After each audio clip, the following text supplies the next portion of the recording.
Most people are constantly searching for the thing, the best diet, the best workout, the missing piece that's going to fix everything. But the reality is, the body just simply doesn't work like that. Welcome to episode 2 of the Integrated Human Podcast. My name is Elijah Naylor, and the Integrated Human Podcast is a place where we explore holistic health, human potential, and conscious living, right? And my goal with this show is to help people better understand the human body and how to better support your body as an integrated human being so you can live a healthier life. So without that being said, today's episode is about the foundations of real health, what those are, and how foundation comes before optimization. So without further ado, let's jump right into it. So most people are constantly searching for the thing, the best diet, the best training program, the best religion, right? All these different types of fragmented mindset ideologies, right? And the reality is the body just doesn't simply work like that. And, health isn't built on one behavior or one habit.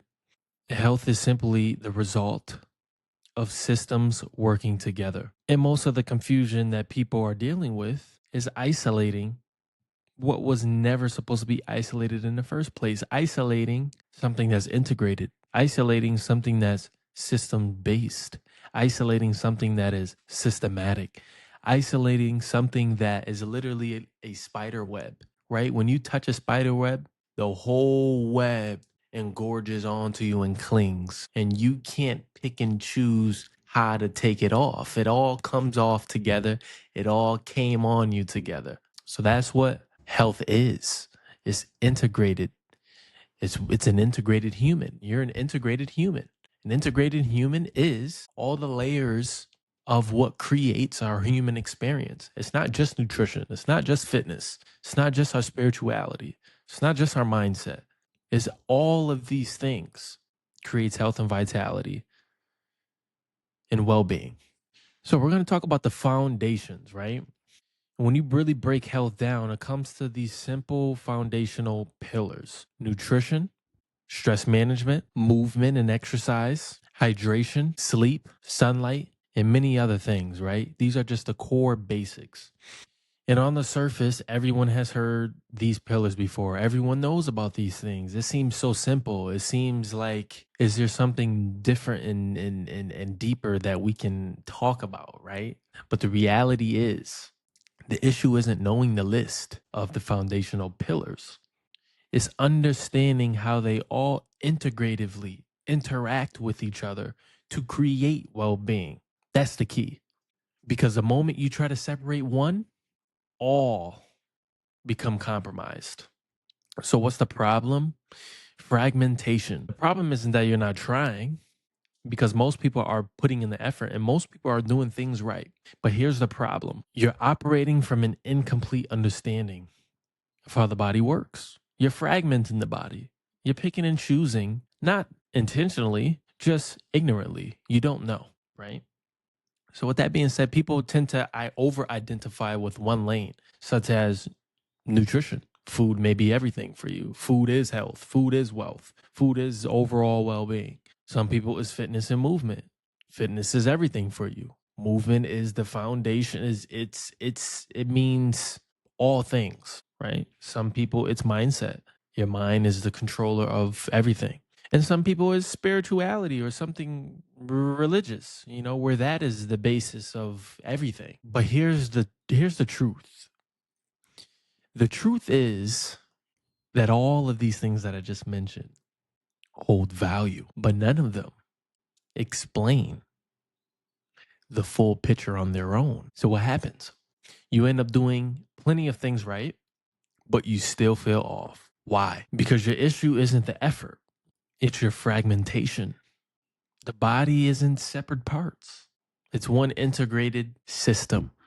Once you can understand that you can't give and take, you can't pick and choose, you can't decide. You can't decide means to cut. You can't cut. You have to be, you have to integrate. You have to engorge yourself in this lifestyle, because all systems affect the whole system. And you can't separate sleep from nutrition, from movement, from spirituality, from relationships, mindset, sunlight exposure, stress management, sex life, and etc. So again, systems thinking. This is where everything is going to start to make sense, right? Everything affects everything. Like I just said, nothing you do exists in isolation. Everything is inadvertently affecting something. It's just like everything in this world is happening for a reason, and nothing is happening for no reason. In fact, your physical manifestations that you see through these lenses, which are your eyes, are the realities, the manifestations of what's in your mind. Because thoughts are impulses, right? Everything you see is from thought. Thought is the first command to bring something into this plane, into this reality. So remember, nothing you would do exists in isolation. Example, we're going to get in depth now, right? Let's talk about sleep. When sleep is off, what happens? Well, if you're lacking sleep, is going to increase your stress response, which is going to increase cortisol, right? If cortisol increases, that's a stress hormone, which is going to turn on your sympathetic nervous system. Your sympathetic nervous system is the side, you have two sides of your central nervous system or your autonomic nervous system, which is your parasympathetic, rest and digest, and sympathetic, fight or flight. So now this cortisol release, which is a stress hormone, is turning on your sympathetic nervous system, which is your fight or flight, your flight or freeze response, which is keeping you in a heightened state of alertness, anxiety, and stress. So now, what is this going to impact? This is going to impact digestion because digestion takes place efficiently with a parasympathetic dominant side, meaning your parasympathetic nervous system is your rest and digest. When you are operating in that calmness, that relaxed, that rejuvenating state, you actually enhance your digestive fire, your ability to secrete hydrochloric acid, your ability to create proteolytic enzymes and bile from the gallbladder and all these things, and also increase your digestibility and also your assimilation of nutrients.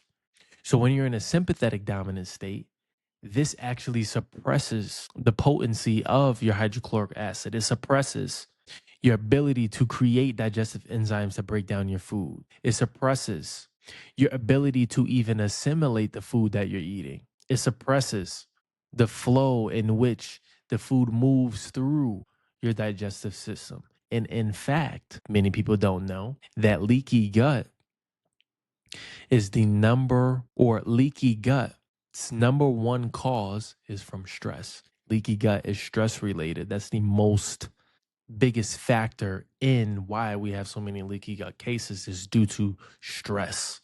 And now we're seeing how all of these, it started from one thing, sleep, created a spiral that impacted all the systems of the body, which shows you why you have to integrate all things because they all impact each other.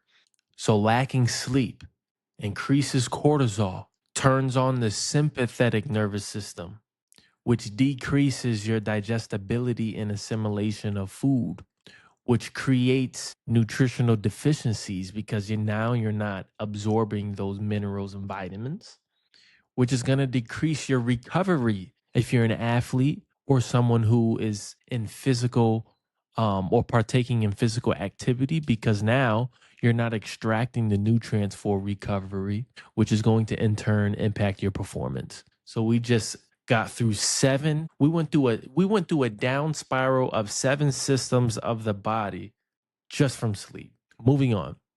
Hydration. What happens when hydration is off? I'm gonna tell you something, right? I heard this on holistic lifestyle coaching level 1, which was this certification course at the Paul Chek, or the Chek Institute under Paul Chek. When I was taking the course, one of the pillars we were talking about was hydration, and he spoke about how 1% of dehydration in the central nervous system decreases brain function and cognition by 50%. Just 1% of dehydration. That is huge. So hydration is very key. And we're going to talk about how it's not just drinking the fluids, but it's how are you absorbing the fluids. But in any case, when hydration is off, the blood flow is affected because water is the basis of all cells. Water keeps the blood fluid. It keeps things moving. It allows things to transport and move through the body. So now you're slowing down the flow of nutrition in your blood, which is slowing down the ability to reach muscle cells, organ cells, all different places in your body to be able to regenerate, repair, and rebuild and grow new things, right? Then your muscle and your brain function drops because remember, 1% of dehydration in the nervous system is going to affect your brain function by 50%. And now your muscle is in turn affected because muscle are 90% water, and water is crucial for your muscles to recover and for them to stay hydrated for you to perform. So now we just went through another downstream of spirals that is affected just by not drinking enough water, right? Now, how do you feel when you're lacking hydration and all these downstream spirals happen? You're going to feel lower energy because your cells aren't getting the water molecules to be able to operate, and the blood is thick and slow and not transporting nutrients, so you're lacking nutrition, which is causing you to have low energy. One, your brain isn't operating effectively. Two, worse focus because your brain is suffering. Your brain must stay moist, it must stay hydrated, and your recovery is going to be slower because hydration, water, is essential for your muscles to recover. So the system loses efficiency as a whole. Moving on, when stress is high, that increases your stress hormones, cortisol, which shifts you into a sympathetic state, which is a stressful state, which impairs digestion, creating less motility, creating less ability to absorb and digest, which is also going to disturb your sleep quality because of the stress hormones running through the blood because they keep you up. Stress hormone, cortisol, adrenaline, they're excitatory hormones. They make you very alert because your body doesn't know if you're getting attacked by a bear versus financial stress. They create the same response inside of the body. So this is how you react when these things are pumping through the system. So it's going to affect your sleep quality because you have these hormones, these excitatory hormones running through the system, which is causing you to stay on alert and on overdrive. And then lacking sleep quality is going to impair recovery capacity. Why? I'm going to tell you something. Between 10 p.m. and 2 a.m. is when the body runs on a biological circadian rhythm. It repairs your physical body, bones, tendons, ligaments, muscle tissues. All soft tissue is repaired between 10 a.m. and 2 a.m. And between 2 a.m. and 6 a.m. is when the body partakes in psychological regeneration and repair, meaning cognition, nervous system, brain functionality, neurogenesis. All of these things take place between 2 a.m. and 6 p.m. So that means that between 10 p.m. and 6 a.m. is when you should be sleeping. Why? You're following the circadian rhythm and your body partakes in these regenerative processes at these specific times, no matter what. So if you're going to bed constantly at 12 in the morning, you're missing 2 hours of crucial physical regenerative repair, especially if you're an athlete or especially if you're someone who is a big person in terms of they move a lot. They're always in the gym. They're doing sports as recreation and all these things. This is going to affect your physical repair, and you might end up with more soft tissue injuries and sprains and strains and stuff because you're not getting the adequate time for physical repair of those parts of your body, right? So this is extremely important to understand that the system is integrated. It is highly integrated, and one pillar in your foundation that is off is going to in turn affect all things. So it's very important to be aware in assessing at all times where you're at so you can better direct yourself into the right directions to stay balanced and in harmony with your body and with your system, because we're integrated human beings. So imbalances, what does it look like? And this is where people get confused, because people often look at things such as, again, fragmentation. Eating well, they don't think about sleeping well. They don't think about training hard, but you're already stressed. That's not a good combination. Drinking water, but still dehydrated at a cellular level. They don't know why. So you're doing all these things right, and you ask yourself, why don't I feel better? And the answer is simple. Your system is out of balance on a foundational level. It's not complicated, right? One weak link doesn't stay isolated. It spreads. Imbalance cascades. So lacking sleep is one imbalance in your link that's going to affect all the other foundational pillars. That's going to create a cascade of events that you then have to work through. So what does balance actually mean? It doesn't mean perfection. It does not mean perfection. And it doesn't mean doing everything perfect daily. Balance is awareness, right? It's the ability to look at your body and recognize what actually needs attention right now. For instance, if my sleep is off, maybe I should shift more towards recovery and optimizing my sleep, sleep hygiene. If my stress is high, maybe I should lower the intensity in the gym for now and work on regulating instead of pushing harder, right? This is going against culture beliefs now. Pushing harder, right? No pain, no gain, no regulation. So it's small adjustments, not extreme changes. And it's always moving, right? We're always in a balance, in a limbo. We're never stagnant on this plane. We're constantly moving and grooving and adjusting. So you'll never be an idle on your health journey. You're constantly adapting, adjusting, staying aware, paying attention to signals that your body is giving you and making those switches. So balance isn't a fixed state. It's something you continuously manage. Now, before we get into the next thing, I think this key concept is, as I adjust my chair 1 second, I think this key concept is important for you guys to know.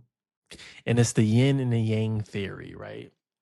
You guys may know of this. It's Asian culture, Chinese culture. And this is extremely important because the bottom line, all these foundations fall within a yin or a yang, right? So, what is yin? Yin is regenerative, it's nurturing, it's fueling. What is yang? Yang is output, it's exertion, it's improving, it's physical, right? So when we think about yin, what foundational pillars will fall within yin? Nutrition for sure. Nutrition is yin because it's nurturing. You're fueling your body, which is allowing you to rebuild and build and regenerate. Two is sleep, the most anabolic substance that is for free, right? Sleep is very regenerative. It's very yin. It's very nurturing. It's very repairing, right? So that's those things. What is yang? Yang is movement, but movement can be yin or yang, which we'll talk about. But what is yang? Movement, weightlifting, running, sport. What would be yin in movement? These will be things that are working in exercises, such as qigong, tai chi, breath work, rope flow, anything that doesn't increase the heart rate and has you breathing heavily, but also incorporates breath with movement to bring in more oxygen, and chi, which is energy from outside of you into you, which leaves you with more fuel than when you started. So, what else is yang? Thinking is yang. Thinking, thoughts, creativity, all these things are yin or yang, sorry. So again, balancing the yin and the yang is important. So for me personally, I'm always constantly thinking about the yin and the yang, which is recovery and exertion, which is input and output, which is rest and work in and work out, right? This is the theory. So with me, I'm constantly assessing. And one thing that I do is I never go against my body physically because I like to train, right? So for instance, I'm not with the culture of no pain, no gain. So let's say I did, a hard training one day, and typically I'll take 2 days off and I'll go the next day, or after 2 days off. But let's say I'm still sore. That's a key indicator that my body's telling me that it needs a little bit more yin, and I'm overly yang still, right? Because whenever you should always feel like you want to go to the gym, you want to exert. If you don't feel those motivations and those physical feelings of wanting to actually exert your physical body, then you're not ready. You still need to stay in a yin process to rebuild and regenerate, because yang is birthed from yin, right? In order for me, after I had a hard training to get back in the gym, is to partake in yin. So yang induces yin and yin induces yang. They work together. If I train hard, it induces a relaxation, rejuvenation stage in which I'm tired. I just want to lay down. I just want to rest. I just want to sleep. I just want to eat nutritious food to repair my body from what I exerted. And within that recovery process induces a yang state, a state where I want to exert, a state where I want to work out and do some physical activity or exertion within my body to induce a yin state. So it's this constant cyclical cycle of rest, repair, rest, repair, rest, repair, right? So that was a little tangent that I just had, but hopefully that was clear for you guys. But moving on from foundations versus optimization. And this is where a lot of people get stuck, right? And there's a difference between foundation and optimization. Foundation is your baseline, your base. This is your sleep, nutrition, stress management, sunlight, movement, relationships, hydration, etc., right? This is your foundation. This is the bulk of where your health improvements and body responses come from. They don't come from optimization.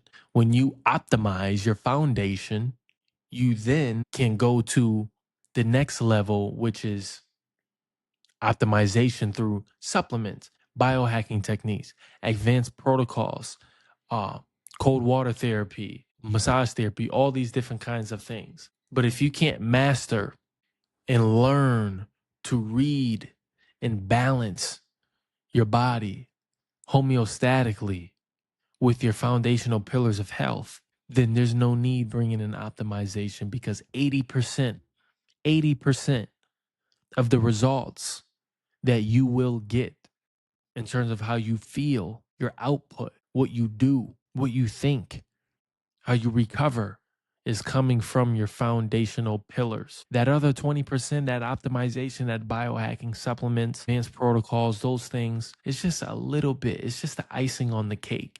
Again, it's optimization. It's how can you optimize? I've reached a baseline in which the baseline and the foundation you can optimize, because then you can take it to the next level. But optimization is exactly in the word, is to optimize, is to take from baseline to higher, right? So if you're not at baseline yet, why are you optimizing? That's the typical pharmaceutical mentality, is to put a bandage on a problem, thinking that it's going to solve it. So people try to optimize before stabilizing their foundation. And that's where I need you to be. I need you to be always improving and working on your foundation, right? It's the basics. The basics always work. So, many of you guys may find yourself stacking more supplements, more biohacking protocols, more this, more that, and it's costing you money, instead of fixing what's underneath and what's essentially priceless: your nutrition, your movement, your stress management, all these things in which you can do relatively for free, like sleep. So to bring it all together, nothing will work properly without a strong base. Absolutely nothing. So I need you to think systems based, integrated, foundational before you get optimizational. There we go. Right. So to bring it all together, what does health actually feel like? When things are working, energy is steady, abundance of energy. That's your birthright, infinite abundance of energy. Your mind is clear. Your body feels capable. You can move, you can think, you can execute without any resistance, mentally, physically, spiritually, emotionally. There's no resistance. And you're not fighting your body, it's working with you and you're working with it. So there's a sense of stability, responsiveness, and drive, right?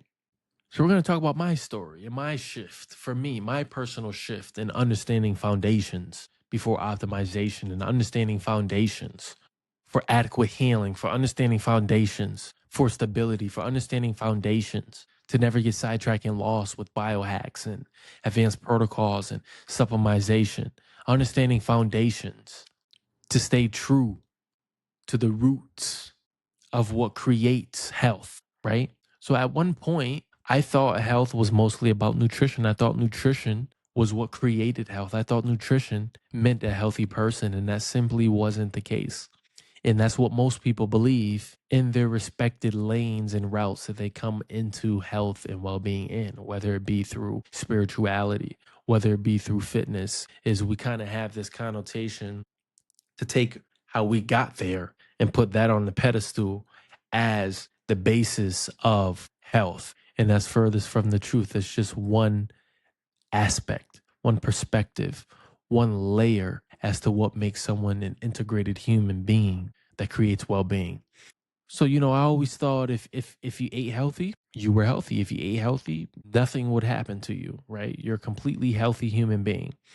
But over time, I started to get exposed to movement, body work, and different approaches to healing through people that I've connected with and had conversations with in the spaces of holistic health and health in general, in which they had perspectives in each of their crafts, such as craniosacral therapy, massage therapy, um, biologists, traditional Chinese acupuncturists. So they all were able to give me, you know, their one part of the truth that created, a healthy human being. And being able to have these conversations with people allowed me to strip away my mental barriers and my mental blockages, beliefs, and ways of how I was thinking, and be able to grow, adapt, and evolve within my journey to be able to understand that each piece is a piece to your well being, and each piece isn't a ticket to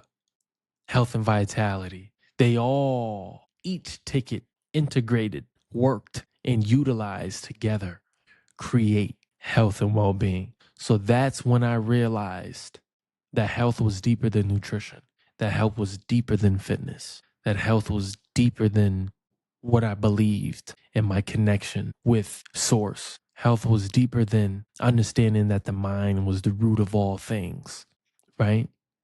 Each perspective had value, but none of them were complete on their own. And that's what I realized. And integration is what made it all make sense.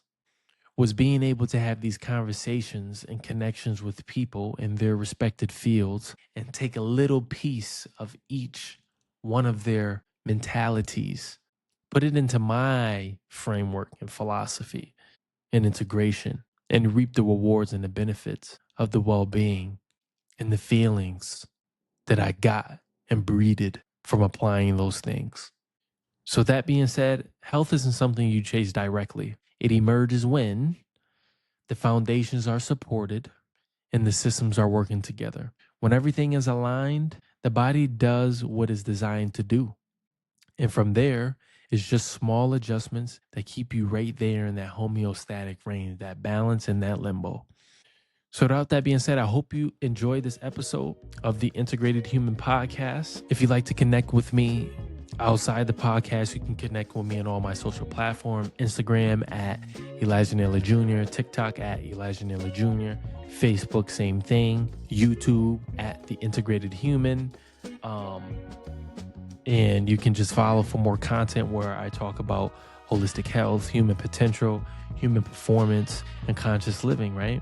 And if you're interested in working with me directly through holistic health coaching, and regaining your energy, your vigor for life, and your ability to perform just as you perform at your job or just as you perform in your business that you created, then you can click the links below and schedule a free discovery call where we can talk about ways to better suit you and how to get you to optimize your foundation, right?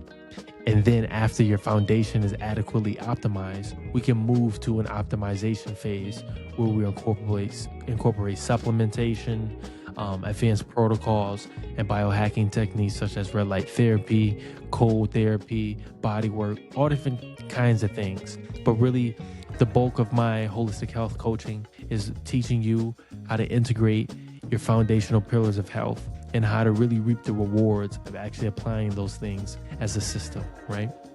So again, thank you for listening to the Integrated Human Podcast. This was episode 2. And again, if you really enjoyed this episode, share it with someone who you think would really benefit from this information and really is struggling within their health and really needs someone to be besides them to give them the right information so they can take that, run with it, and experience health, vitality, and wellness. So again, if you like this episode, if you like this podcast, if you like the theme, if you like the brand, if you like the story, be sure to follow and subscribe so you don't miss out on future conversations on holistic health, human potential, human performance, and conscious living. I'll see you in the next episode.